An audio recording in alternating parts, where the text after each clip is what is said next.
Hi, my name is Nick, and I'm building Ryvin. We're creating an alternative to college for the aspiring entrepreneur. Currently, I'm working with Victoria and Pedro, who have an extensive background in education. I myself am like our target audience, an aspiring entrepreneur. For the last several years, I've worked on 7 different startups, and I've largely stopped working on them because another priority took place. First it was school, then it was work. So last year, I decided to quit my job and pursue startup life full-time. I learned a lot in that time, but particularly I'll talk about 2 things. First, I got deep into Web3 and realized that the future of work and education are drastically changing. Degrees are not required to get a job, and the work experience is becoming much more educational. The second thing I thought about was the ideal environment for an entrepreneur. I looked back at my college years and realized that would have been the perfect time to do a startup. 1, don't have many responsibilities, and 2, the more important thing, I'm surrounded by a lot of smart individuals who are also motivated and hungry to do something big. So the Ryvin residency is a college experience I wish I would have had. What it looks like is our residents co-living on a college campus so that they can still have that college social experience where they're networking and meeting really smart people. For our first year, we'll be on Berkeley's campus. We've already scoped out the apartment building and it's got a co-working space. It's looking perfect. And more than that, we are providing an educational experience. Unlike traditional schooling, we're not requiring students to take classes. From our user research, students or these individuals hate classes. They actively avoid them, some of them saying that they didn't attend classes 90% of the time in high school. These students were able to teach themselves what they wanted when they wanted using the internet.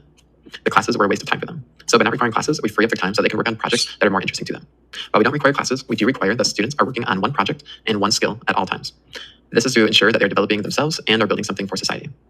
We check in with their goals during weekly coaching meetings. These coaching meetings are meant primarily to help the student think more clearly about what they're doing. The coach also gets to determine if the student is making meaningful progress on their goals. If they're not, they can be kicked out of the program. This is important because we're offering this experience to students for free. We make money if a student starts a company because we own 10% equity in any company that they start. Moreover than providing free housing, food, and coaching services, we also really want to do more to help make the students achieve their goals as quickly and easily as possible.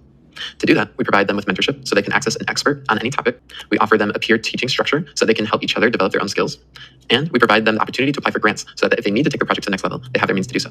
We've talked with a lot of really smart individuals who have gotten offers to be CTOs, have started their own companies and nonprofits, all while in high school. I've been super impressed by the people that I've been talking to, and they're all super excited about a program like this. So we're pretty confident that we're building something that they need and want to have. This first year, we're getting 24 individuals to start on Berkeley's campus in fall of 2023. From there, we'll partner with landlords and universities to scale this residency program to the world. Thanks.